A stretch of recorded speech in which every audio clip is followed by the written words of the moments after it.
everyone, I am Vaibhav and I am your English educator for CUET 2023. आज हम बात करने वाले हैं रीडिंग कॉम्प्रिहेंशन के बारे में। तो रीडिंग कॉम्प्रिहेंशन से पहले आइए आप हम अपना देख लेते हैं शेड्यूल कैसा रहने वाला है।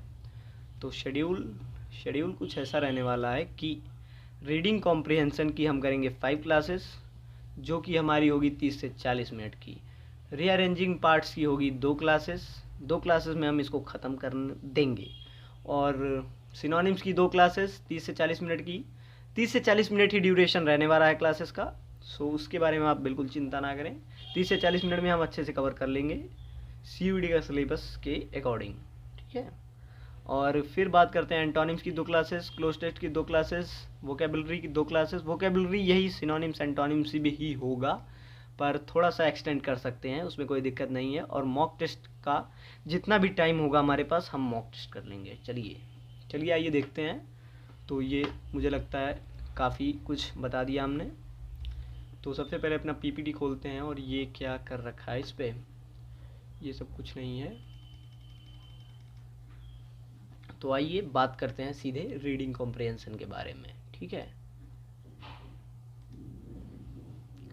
रीडिंग कॉम्प्रिहेंशन स्टार्ट करते हैं। तो रीडिंग कॉम्प्रिहेंशन CUET 2023 के अकॉर्डिंग, ठीक है। तो आइए देखते हैं।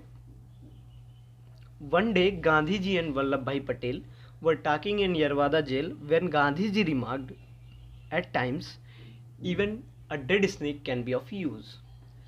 एक दिन गांधी जी और वल्लभ भाई पटेल यरवादा जेल में बात कर रहे थे। गाइज यरवादा जेल का जिक्र अगर यहाँ पे आया है तो यहाँ पे मैं बता दूं आपको कि ये यरवादा जेल पुणे महाराष्ट्र में है। और यहाँ पे सिर्फ गांधी जी को ही नहीं, जवाहरलाल नेहरू को भी रखा गया था। और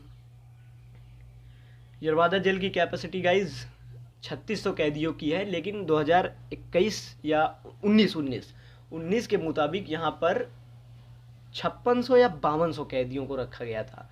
तो एक दिन सरदार वल्लभ भाई पटेल और गांधी जी यरवादा जेल में बात कर रहे थे, जब गांधी जी ने कहा at times even a dead snake can be of use, कभी कभी मरा हुआ सांप भी काम आ जाता है।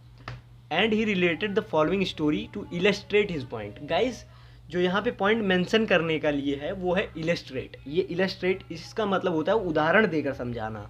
तो गांधी जी ने एक स्टोरी के माध्यम से उदाहरण दिया अपने पॉइंट को समझाने के लिए कि मरा हुआ सांप भी कभी कभी काम आ सकता है। तो अब उनकी कहानी सुनिए आप। Once a snake entered the house of an old woman. एक बार एक सांप एक बूढ़ी महिला के घर में घुस गया। The old woman was frightened and cried out for help. तो जो बूढ़ी महिला थी वो सांप आ गया तो वो डर गई और मदद के लिए चीखी चिल्लाई। Hearing her the neighbours rushed up and kill the snake. उसे सुनकर जो उसके पड़ोसी थे वो जल्दी से भाग कर आए और सांप को मार दिया। Then they return to their homes, और वे अपने घरों को वापस लौट गए। उसके बाद क्या हुआ, instead of throwing the dead snake away, उस मरे हुए सांप को कहीं दूर फेंकने के बजाय, इंस्टीड का मतलब होता है के बजाय, उसके बाद द ओल्ड वुमेन उस वुमेन ने क्या किया, flung it into her roof. यहाँ पे गाइज एक एरर हो गई है, यहाँ पे ऑन टू होना चाहिए, यहाँ पे इनटू लिख दिया गया है, तो सॉरी उसके लिए। तो flung it on to her roof sometimes, तो मतलब उस मरे हुए सांप को बाहर फेंकने के बजाय, कहीं दूर फेंकने के बजाय उसने उसको अपने छत पे बिखेर दिया इन द सेंस कि ले जाके ऐसे फेंक दिया लापरवाही के साथ। और समटाइम्स लेटर, कुछ समय बाद, अ काइट फ्लाइंग ओवरहेड, कुछ समय बाद एक चील, काइट का मतलब चील, उड़ रही थी जो कि उसी के छत के ऊपर से, स्पॉटेड द डेड स्नेक, उसने देख लिया किसको, डेड स्नेक, मरे हुए सांप को, इन इट्स बीक, अपनी चोंच में, मतलब उसने अपनी चोंच में, the kite had a Perl necklace, उसकी चोंच में क्या था, एक मोती की माला। पर्ल नेकलेस का मतलब होता है मोती की माला। Which it had picked from somewhere, जो कि उसने कहीं से उठा रखा था। इट ड्रॉप द नेकलेस, अब उसने, चील ने क्या किया, इट ड्रॉप द नेकलेस, उसने जो माला थी, जो नेकलेस था, उसको गिरा दिया और flu away with the dead snake, और मरे हुए सांप को लेके उड़ गई। व्हेन द ओल्ड वुमन सा right shining object on her roof, जब बूढ़ी महिला ने अपने छत पर एक चमकदार वस्तु को देखा। She pulled it down with a pole, उसने उसे एक डंडे के सहारे से नीचे की तरफ खींच लिया। हाँ, फाइंडिंग इट, ये पाकर, that it was a Perl necklace, ये पाकर कि वह एक मोती की माला थी। मोती कोई ऐसी मोती नहीं थी, वो मतलब मोती प्रेशियस रही होगी। शी डांस विद जॉय, वह खुशी से नाच पड़ी, झूम पड़ी, जो भी आप कहना चाहते हैं कह सकते हैं। वन डे बनिया found a snake in his house. अब ये दूसरी कहानी है गाइज, इसमें सांप मरा हुआ नहीं है, स्नेक है। उसने भी स्नेक पाया था, उसके पड़ोसियों ने उसको मार दिया था, लेकिन यहाँ पे स्नेक पाया है। अब देखिए कौन मारता है उसको, ठीक है। वन डे बनिया found a snake in his house, एक दिन बनिया को एक सांप मिला अपने घर में। He could not find anyone to kill it for him, वो किसी को नहीं ढूंढ सका जो कि उसके लिए उस सांप को मार सकता। मतलब बनिया कोई किसी को नहीं ढूंढ सका जो बनिए के लिए उस सांप को मार देता। And he had not the courage to kill it himself, और उसके पास इतनी मतलब जिगरा या कह सकते हैं उसके पास इतना साहस नहीं था कि वो खुद उसको मार सके सांप को। Besides he hated killing any living creature, और मतलब इसके अतिरिक्त भी वो किसी जानवर को, जीवित जानवर को मारना पसंद नहीं करता था। क्रिएचर का मतलब होता है प्राणी, लिविंग क्रिएचर का मतलब होता है जीवित प्राणी। So he covered the snake with a pot, इसलिए उसने सांप को एक बर्तन से ढक दिया। एंड लेट इट देयर, और उसे वहीं छोड़ दिया। As luck would have it, as luck would have it का मतलब होता है गाइज कि भाग्य से, या कह लीजिए दुर्भाग्य से, ठीक है। तो दुर्भाग्य से या भाग्य से, दैट नाइट। अब भाग्य से या दुर्भाग्य से इसका मीनिंग हम आगे वाले सेंटेंस से लेंगे। That night some thieves broke into bania's house, तो उसी रात को क्या हुआ, दुर्भाग्य से, अब दुर्भाग्य से क्योंकि किसी के घर में चोर आ रहे हैं तो उसका भाग्य तो है नहीं, तो दुर्भाग्य से उसी रात को बनिया के घर में कुछ चोरों ने, ब्रोक इनटू का मतलब होता है गाइस कुछ काट कर घुसना, जैसे सेंध लगा दी, मतलब सेंध काट कर बनिया के घर में घुस गए कुछ चोर। तो क्या हुआ, दे एंटर्ड द किचन, वे उसके किचन में घुसे, मतलब रसोई घर में घुसे। एंड सा द ओवरटर्न पॉट, और उल्टे हुए बर्तन को देखा। दे थॉट, उन्होंने सोचा, the bania has hidden something valuable here, कि बनिए ने कुछ यहाँ पर कीमती वस्तु को छुपा रखा है। As they lifted the pot, जैसे ही उन्होंने बर्तन को उठाया, द स्नेक स्ट्रक, तो स्नेक ने मतलब फुमकारा कह सकते हैं, मारा कह सकते हैं, या टकरा गया कह सकते हैं। Having come with the object of stealing, चोरी करने के उद्देश्य से आए हुए थे, मतलब कि वो वहां पे क्यों गए थे, चोरी करने के उद्देश्य से गए हुए थे। दे बेयरली लेफ्ट देयर लाइव्स, उन्होंने बड़े मुश्किल से अपनी जान को बचाया, ठीक है, मतलब जान छुड़ाई। उसके बाद once he came out of jail, अब ये गांधी जी की बात हो रही है, मरे हुए सांप या सांप की बात गई, ठीक है। Once he came out of jail, एक बार वे जेल से बाहर आए। Gandhi ji went from city to city, वे शहर से शहर गए, विलेज टू विलेज, गांव से गांव गए, collecting funds for the Charkha संघ। किस लिए गए, वो फंड कलेक्ट कर रहे थे, मतलब चंदा इकट्ठा कर रहे थे चरखा संघ के लिए। During one of his tours, अपने किसी दौरे के दौरान, ठीक है। टूर का मतलब होता है दौरा कह लीजिए, या टूर तो आप लोग समझते ही हैं, मतलब अपने किसी दौरे के दौरान। He addressed a meeting in Odisha, उन्होंने एक सभा कह लीजिए, सभा को संबोधित किया, कहाँ पर, उड़ीसा में। आफ्टर हिज स्पीच, उनकी स्पीच के बाद, a poor old women got up, एक बूढ़ी गरीब महिला उठी। She was bent with age, her hairs was grey and her clothes were in tatters. तो she was bent with age, मतलब उसकी उम्र हो गई थी, वो झुक चुकी थी उम्र के साथ में। और हर हेयर्स वॉज ग्रे, उसके बाल जो थे ग्रे हो गए थे। ग्रे का मतलब गाइस थोड़े बाल पके होते हैं और थोड़े बाल सफ़ेद हो गए होते हैं, थोड़े काले होते हैं, तो लगता है कि मतलब वो ग्रे सा शेड आ जाता है बालों में, तो वही बात है उसमें, क्लोथ्स। और उसके कपड़े जो थे, टैटर्स का मतलब होता है चिथड़े, ठीक है, उसके कपड़े चिथड़े हो गए थे।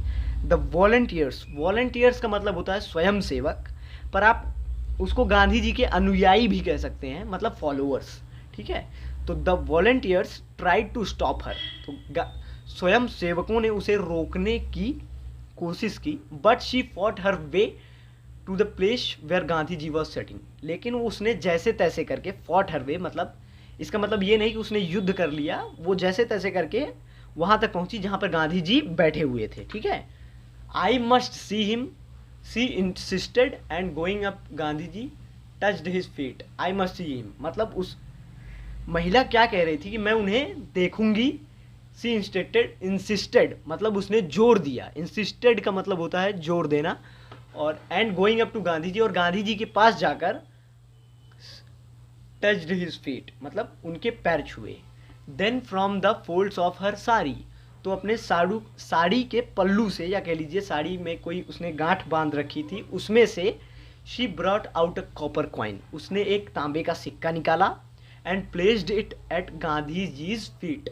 यहाँ पे गांधी जी नहीं लिखा है, मैंने अपनी तरफ से ऐड कर दिया, placed it at his feet, और उसे गांधी जी के चरणों में रख दिया, या कह सकते हैं पैरों के पास रख दिया। Gandhi ji picked up the copper coin, तो गांधी जी ने उस तांबे के सिक्के को उठाया, and put it away carefully, और उसे दूर रख दिया कहीं पे, ठीक है। केयरफुली मतलब सावधानी पूर्वक या ध्यान से कहीं पे रख दिया। The Charkha Sangh funds were under the charge of Jamnalal Bajaj, तो जो चरखा संघ के फंड थे गाइज, वो जमनालाल बजाज जी थे, उनके अंदर में थे, मतलब उनके अंदर में थे मतलब वो उसकी देख रेख वही करते थे, हिसाब किताब वही रखते थे। तो he asked Gandhi ji for the coin, तो उन्होंने गांधी जी से, जो जमनालाल बजाज जी थे, उन्होंने गांधी जी से उस कॉइन के लिए पूछा, उस एक तांबे के सिक्के के लिए पूछा, बट गांधी रिफ्यूज, लेकिन गांधी जी ने मना कर दिया, ठीक है। तो गाइस कंप्रीहेंशन को सॉल्व करने का यही तरीका होता है। कुछ लोग क्या करते हैं कि पहले क्वेश्चंस पढ़ लेते हैं फिर कॉम्प्रीहेंशन पढ़ते हैं। उससे क्या होता है गाइस, ना तो आप पैसेज का कुछ निकाल पाओगे, ना ही क्वेश्चन का कुछ निकाल पाओगे। उसके बाद आइए क्वेश्चंस देखते हैं based on the passage.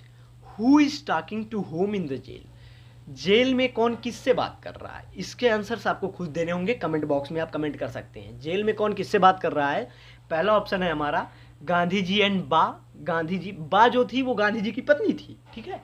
Gandhi ji and Ba, Gandhi ji and doctor Bhimrao Ambedkar, Gandhi ji and Vallabh bhai Patel, Gandhi ji was alone in the jail, या फिर गांधी जी जेल में अकेले थे, कोई बात ही नहीं करने के लिए था, मतलब कोई था ही नहीं बात करने के लिए, तो किससे बात करेंगे। तो आप आंसर कमेंट में कीजिएगा इसका, ठीक है। नहीं तो मैं आपको लास्ट में सारे के आंसर्स दिखा दूंगा, मुझे तो पता ही है इसके आंसर्स। द ओल्ड वेमन, यहाँ पे गाइस डी होना चाहिए था एक एक्स्ट्रा, पर नहीं है, तो आप लोग मैनेज कर लीजिएगा। द ओल्ड वेमन फाउंड अ, अब से जो हम पीपीटी बनाएंगे उसकी प्रूफ रीडिंग कर लेंगे, आज आप मैनेज कर लीजिए, ठीक है। तो the old women found a, तो उसको, जो बूढ़ी महिला थी, उसको क्या मिला था, डायमंड नेकलेस मिला था, सिल्वर ज्वेलरी मिली थी, पर्ल नेकलेस मिला था, या गोल्ड की चेन मिली थी। तो आप लोग इसका आंसर कमेंट बॉक्स में करेंगे। अगला क्वेश्चन है on seeing the thieves, on seeing the dot dot dot dot dot the thieves rain for their lives from the Banias house, मतलब ऑन सीइंग द, क्या देखकर जो चोर थे वो मतलब अपनी जान बचाने के लिए भागे थे, क्या देखकर, नेकलेस देखकर भागे थे, डेड स्नेक को देखकर भागे थे, या फिर विमेन को देखकर भागे थे, या फिर स्नेक को देखकर भागे थे। इसका आंसर मैं गाइज आपको कर देता हूँ। इसका आंसर क्या होगा कि वो जो बनिया को सांप मिला था उसने मारा तो था नहीं उसको, इसलिए डेड स्नेक होगा नहीं इसमें, ठीक है।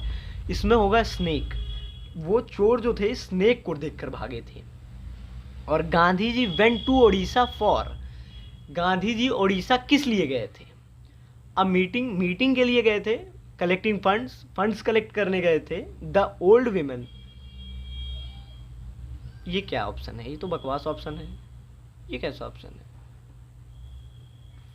ये दोनों ऑप्शन बकवास है गाइज।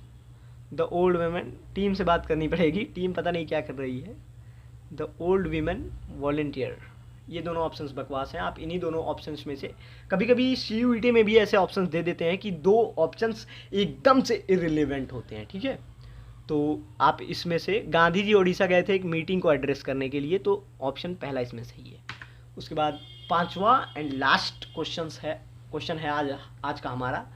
इसके बाद हम क्लास को वाइंड अप कर देंगे। उसके बाद तो डॉट डॉट डॉट डॉट मतलब ब्लैंक है आगे, was the in-charge of the Charkha Sangh funds. तो चरखा संघ फंड के इंचार्ज कौन थे आप इसको कमेंट बॉक्स में बताएंगे, जिन्होंने गांधी जी से उस कॉपर के कॉइन को मांगा था, जिसे उस बूढ़ी औरत ने, जिसके कपड़े चिथड़े चिथड़े हो गए थे, उसने गांधी जी के चरणों में रखा था। उस कॉइन को गांधी जी से किसने मांगा था ये भी बताएंगे, और चरखा संघ के फंड्स जो थे किसके अंडर में थे ये भी बताएंगे, ठीक है।